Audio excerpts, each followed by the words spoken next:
नमस्कार मित्रों, आप सभी का स्वागत है मेरी इस वीडियो में। आज हम जानेंगे राधा नाम की महिमा क्या है। एक बार राधा नाम लेने से कौन सा फल मिलता है, तो हम जानते हैं इस प्यारी सी कथा के साथ। तो चलिए शुरू करते हैं। राधा नाम की महिमा क्या है। एक बार एक संत जी किसी गांव के निकट आश्रम पर भागवत जी की साप्ताहिक कथा कर रहे थे। तीसरे दिन के वृत्तांत में वह कथा करते हुए बताने लगे, अनेक प्रकार के लोग जो पाप कर्म करते हैं उन्हें अनेक प्रकार के नरकों में जाना पड़ता है, लेकिन एक उपाय है जिसके द्वारा नरकों में जाने से बचा जा सकता है। कोई एक बार सच्चे हृदय से राधा नाम पुकार ले तो वह नरकों में नहीं जाता है। एक सेठ जी जो रोज आकर सत्संग सुना करते थे, सत्संग का समाप्ति के पश्चात वह संत जी के चरणों में आकर बड़े जोर से रोने लगे। संत जी ने कहा, अरे सेठ जी क्यों रोते हो, तुम्हारा मन उदास क्यों है। सेठ जी रोते हुए कहने लगे, भगवान आपकी कृपा से मुझे सब कुछ प्राप्त है, पर मेरे मन को एक बड़ी चिंता सताती है। संत जी कहने लगे, कहिए कौन सी चिंता है। सेठ जी कहने लगे, आज आपने भगवत कथा में नरकों का वर्णन किया और वर्णन करते हुए बताया कि जीवों को अनेक पापों से नरकों की प्राप्ति होती है, लेकिन एक उपाय है जिसके द्वारा नरकों में जाने से बचा जा सकता है। तो प्रभु, मैं तो आपकी शरण में हूँ, रोज सत्संग सुनने आता हूँ। मेरे मन में तो यह विश्वास है आप संतों की कृपा से, भागवत की कृपा से मेरा तो उद्धार हो ही जाएगा, लेकिन मेरा एक छोटा भाई है जिसकी उम्र 50 साल है। वह ना सत्संग में जाता है, ना परमात्मा पर विश्वास करता है और ना ही प्रभु का नाम सुमिरन करता है। उसका उद्धार किस प्रकार होगा, मुझे उसकी बड़ी चिंता सताती है। मैं उसे बहुत बार समझाने की प्रयास भी करता हूँ। इस संसार के काम तो होते ही रहेंगे, तुम भगवान के नाम का स्मरण भी किया करो। तब वह कहता है, ऐसा करने से कुछ नहीं होता है, तुम भी मत किया करो।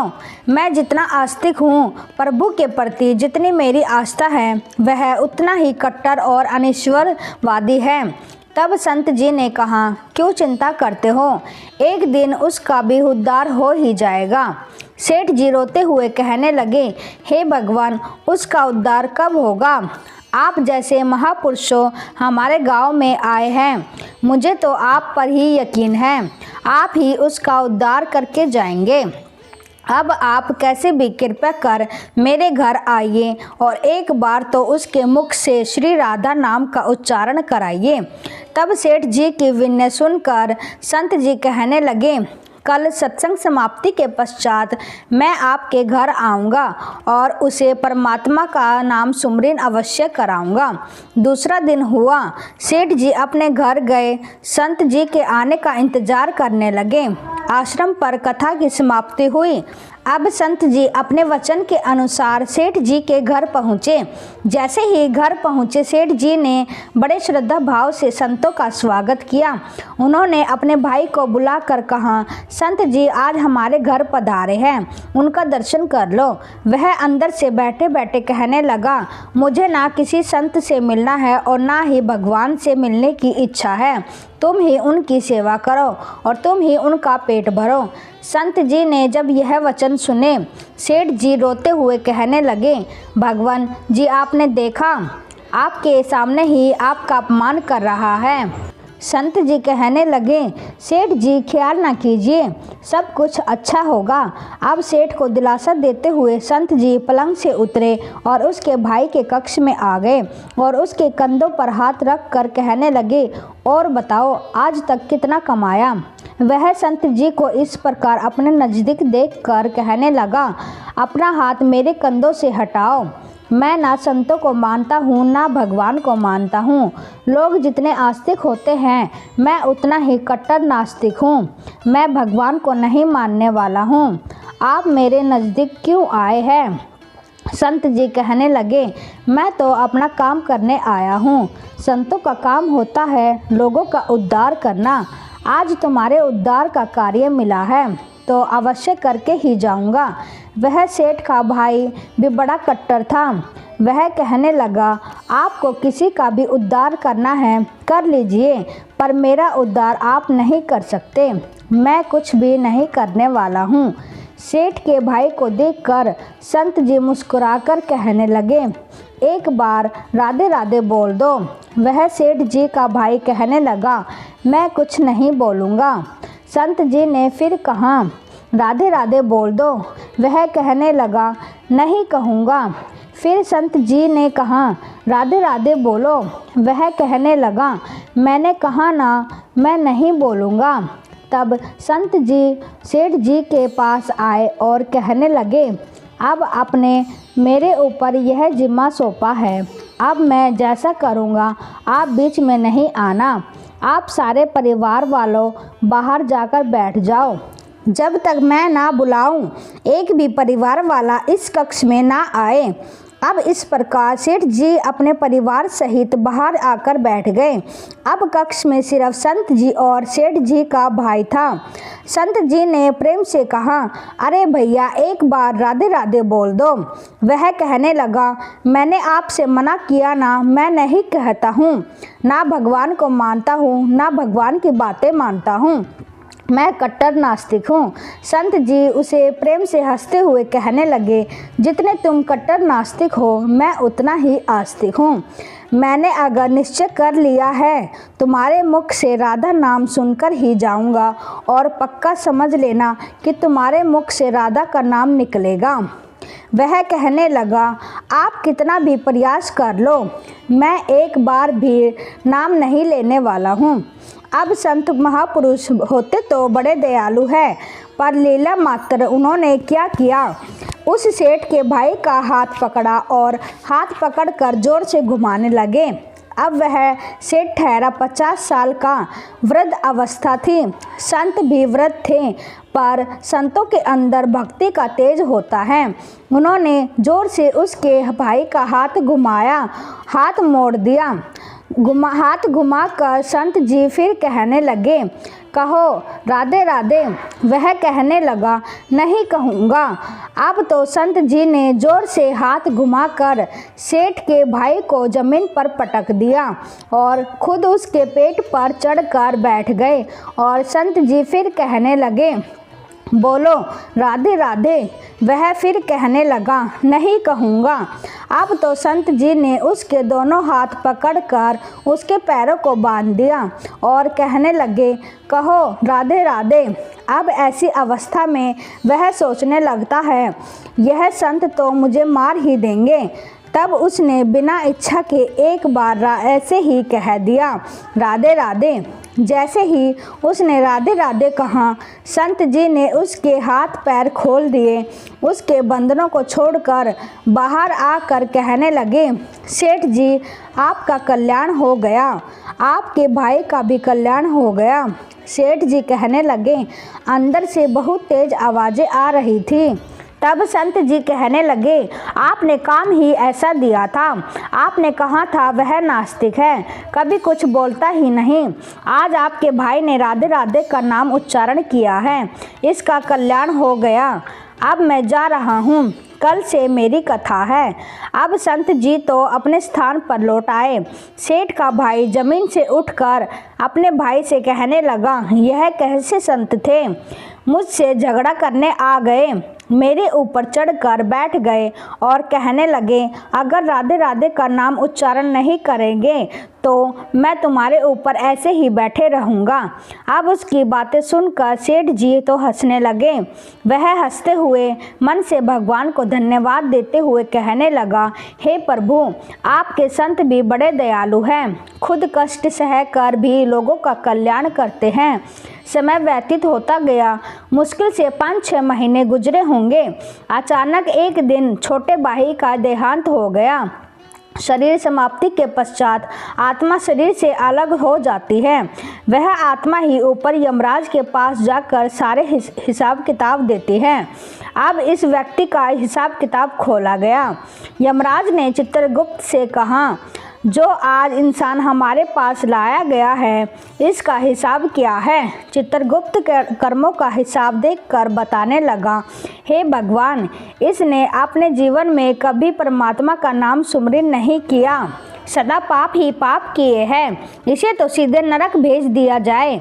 अब यमराज के आदेश अनुसार जैसे ही उसे नरक भेजा जा रहा था, तभी चित्रगुप्त ने कहा, भगवान, एक बात और है। यमराज जी ने कहा, कौन सी बात? चित्रगुप्त ने कहा, भगवान, एक बार संतों के कहने पर इसने राधा नाम का उच्चारण किया था। अब एक बार राधा नाम का उच्चारण। यमराज ने दूतों से कहा, थोड़ी देर रुक जाइए, इसका हिसाब किया जाएगा, इसके बाद ही इसे नरक में भेजा जाएगा। यमराज ने चित्रगुप्त से कहा, जल्दी से इसका हिसाब देखो और कहीं इसने परमात्मा का नाम उच्चारण तो नहीं किया है। चित्रगुप्त ने फिर से सारा हिसाब किताब देखा और देखकर कहने लगे, भगवान, इसने एक बार जो नाम उच्चारण किया है वह संतों के भय से किया था, दिल से भी नहीं किया था, पर एक बार राधा नाम का उच्चारण किया है। जीवन पाप में, अब क्या किया जाए? तब यमराज ने उसी इंसान से पूछा, एक बात बताओ, हम तुम्हें पहले राधा नाम उच्चारण का फल दे या तुम्हें नरकों में भेज दिया जाए? तब वह भक्त हाथ जोड़कर कहने लगा, भगवान, नरक में तो जाना ही है, इससे अच्छा है आप मुझे एक बार राधा नाम उच्चारण का फल दें, फिर मुझे जहाँ चाहो भेज देना। अभी यमराज जी अपनी पुस्तक खोलकर देखने लगे, एक बार राधा नाम उच्चारण का फल क्या है। उन्होंने सारी पुस्तकें खोल दी, पर उन्हें कहीं फल दिखाई नहीं दिया। तब वह विचार करने लगे, एक बार राधा नाम उच्चारण का फल तो मुझे पता ही नहीं है। तब वह अपनी शंका के निवारण करने के लिए उस भक्त को अपने साथ लेकर स्वर्गलोक में आ गए। स्वर्ग में आकर यमराज ने इंद्रदेव से कहा, हे इंद्रदेव, मुझे बताइए, एक बार राधा नाम उच्चारण करने का क्या फल है? तब इंद्रदेव ने बहुत प्रयास किया, पर उन्हें भी इसका फल पता नहीं चला। तब वह सब देवता ब्रह्मदेव के पास आए। ब्रह्मदेव ने जब उनको देखा, तब ब्रह्मदेव उनसे पूछने लगे, यह आपके साथ इंसान कौन है? तब इंद्रदेव कहने लगे, भगवान, इसने एक बार राधा नाम उच्चारण किया है, बाकी सारा जीवन इसने पाप ही किया है। हमें तो पता नहीं राधा नाम उच्चारण का फल क्या है, इसलिए हम आपके पास आए हैं। तब ब्रह्मा जी ने भी बड़ा प्रयास किया, राधा नाम उच्चारण का फल क्या है, अब उन्हें भी पता नहीं चला। तब वह ब्रह्मदेव कहने लगे, हम सब मिलकर इसे अपने साथ लेकर भगवान शंकर जी के पास चलते हैं। तब वह भगवान शंकर जी के पास पहुँचे। भगवान शंकर जी से प्रार्थना कर कहने लगे, हे महादेव, इस इंसान ने सारा जीवन पाप ही किया है, बस एक बार संतों के कहने पर राधा नाम का उच्चारण किया है।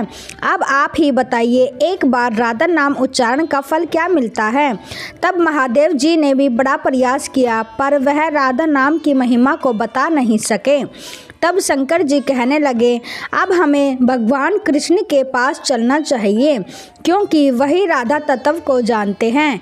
ऐसा सोचकर सब देवी देवता भगवान शंकर के साथ मिलकर उस इंसान की आत्मा को लेकर भगवान श्री कृष्ण के गोकुल धाम पहुँचे। गोकुल धाम में भगवान श्री कृष्ण राधा जी के साथ अपने आसन पर विराजमान थे। भगवान श्री कृष्ण ने सब देवी देवताओं का सम्मान किया और उनसे पूछा, आज अचानक से आने का कारण क्या है? तब भगवान शंकर हाथ जोड़कर कहने लगे, हे भगवान, यह इंसान इसे धरती से लाया गया है। इसने अपने जीवन में अनेक पाप किए हैं, पर एक बार राधा नाम का उच्चारण किया था। यमराज जी पता न कर सके कि एक बार राधा नाम उच्चारण का फल क्या है। तब वह इसकी जानकारी लेने के लिए इसके साथ इंद्र जी के पास स्वर्ग में आए थे। फिर स्वर्ग से होते हुए ब्रह्मलोक आए, फिर ब्रह्मलोक से होते हुए यह मेरे पास पहुँचे। अब मैं इन सब को अपने साथ ले आपके पास लेकर आया हूँ। अब आप ही बताइए, एक बार राधा नाम उच्चारण का फल क्या है? जब इस प्रकार बातें चल रही थी तब श्री कृष्ण के पास बैठी राधा रानी बड़े जोर से हंसने लगी। तब श्री कृष्ण जी कहने लगे, हे राधिका क्यों हंसती हो? तब राधिका कहने लगी, हे भगवान, यह अभी तक राधा नाम का महत्व नहीं समझ सके हैं। तब भगवान शंकर जी कहने लगे, हे महारानी, राधिका के नाम का क्या असर है, आप हमें बताइए। तब राधिका जी कहने लगी, हे महादेव, आप खुद सोचिए, इस व्यक्ति ने एक बार राधा नाम जपा है, वह एक बार राधिका के नाम जपने से स्वर्ग लोक की सैर करके आया, ब्रह्मदेव का ब्रह्मलोक में दर्शन करके आया, आपके महादेव लोक में आपके दर्शन किए हैं। आज एक बार उच्चारण के प्रभाव से यह आप सबको साथ लेकर हमारे गोलोक धाम में आया है, मेरे दर्शन और श्री कृष्ण का पूजन कर रहा है। इससे अधिक राधा नाम और फल क्या हो सकता है? जब राधा जी ने इस प्रकार एक बार राधा नाम का पूरा महत्व बताया तो यमराज कहने लगे, यह तो बड़ा अनंत फल है। जो व्यक्ति नरकों में जाने वाला था वह एक बार उच्चारण से सब लोगों की यात्रा कर कर भगवान श्री कृष्ण और राधा रानी के चरणों में आ गया। इससे अधिक फल और क्या हो सकता है? तभी फिर से यमराज कहने लगे, भगवान, क्या अब इसे नरकों में जाने की आवश्यकता है? तब श्री कृष्ण जी कहने लगे, हे धर्मराज, जिसने एक बार राधा रानी के चरणों का दर्शन कर लिया हो वह तो कभी नरक में जा ही नहीं सकता। तब वह भक्त जो वहाँ पर राधा रानी के दर्शन कर रहा था वह कहने लगा, हे महारानी, मैंने तो संतों के भय से आकर आपका राधा नाम उच्चारण किया था, पर जो सच्चे हृदय से आपके नाम का उच्चारण करते हैं उन्हें तो जीवन में कोई भय होगा ही नहीं, वह तो नरकों की यात्रा में कभी निकलेंगे ही नहीं, वह तो सीधा आपके चरणों में ही समा जाएंगे। तो इतना महत्व है एक बार राधा नाम के उच्चारण का, तो सच्चे हृदय से जो एक बार इस प्रकार कह दे, राधे राधे श्याम मिला दे, तो राधा नाम का उच्चारण करते ही परमात्मा का साक्षात दर्शन हो जाता है। राधे राधे। अगर आपको वीडियो पसंद आई हो तो हमारे चैनल को फॉलो करें। धन्यवाद।